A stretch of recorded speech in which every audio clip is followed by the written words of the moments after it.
My husband pushed me into a second job, claiming we couldn't afford our daughter's science club and saying I didn't contribute enough to be tired. I agreed, for her dream of becoming an astronaut.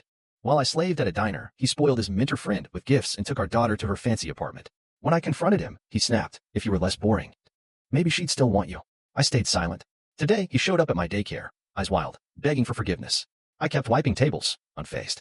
I yanked open the diner's back door, my apron soaked with coffee stains. The night shift had been brutal, truckers yelling, tips barely covering gas. I checked my phone, 1 a.m., Ava would be asleep. Her science fair dreams tucked under her pillow. I'd taken this second job for her, to pay for the science club Brian swore we couldn't afford. My feet ached, my hands smelled of grease. I drove home. Our small house dark, Brian's car in the driveway. I slipped inside, quiet, expecting him on the couch, but the living room was empty. A single lamp glowed. I heard him murmur, low, from his office. My heart stuttered. I crept closer, the door ajar. Brian's voice, hushed, "She's working late. We're fine." A pause, then, "Ava loved the kid. You're so good with her." My blood chilled. Who was he talking to? I leaned in, saw him, phone to his ear, smiling, not his work smile, something softer, intimate. I backed away, my pulse hammering. I trusted him, our 8 years. Our daughter, our life. But this felt wrong, dangerously wrong. I waited in bed, pretending to sleep. Brian came in at 2 a.m., didn't touch me, just slid under the covers. I lay still, my mind racing. We'd met at a county fair, his soda spilling on my shoes, his laugh pulling me in. We married fast, had Ava, built a modest life, 2 old cars, a mortgage, no luxuries, but stable, or so I thought. Ava, 7 now, was my world, her questions about stars, her dream to be an astronaut. She'd come home months ago, clutching a science club flyer, experiments, a planetarium trip, her eyes bright.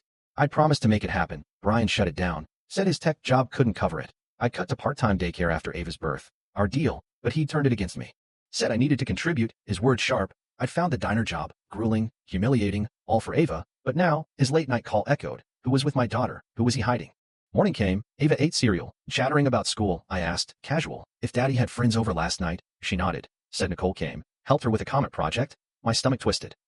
Nicole, a name I didn't know. I pressed, who's Nicole? Ava shrugged, said she's Daddy's friend, comes when I work, shows her science stuff. I forced a smile, kissed her head, dropped her at school. My hands gripped the wheel. Brian was at work. I went home, straight to his desk, my heart pounding. I felt like a spy, drawers locked. I used a paperclip, popped one open, found a burner phone.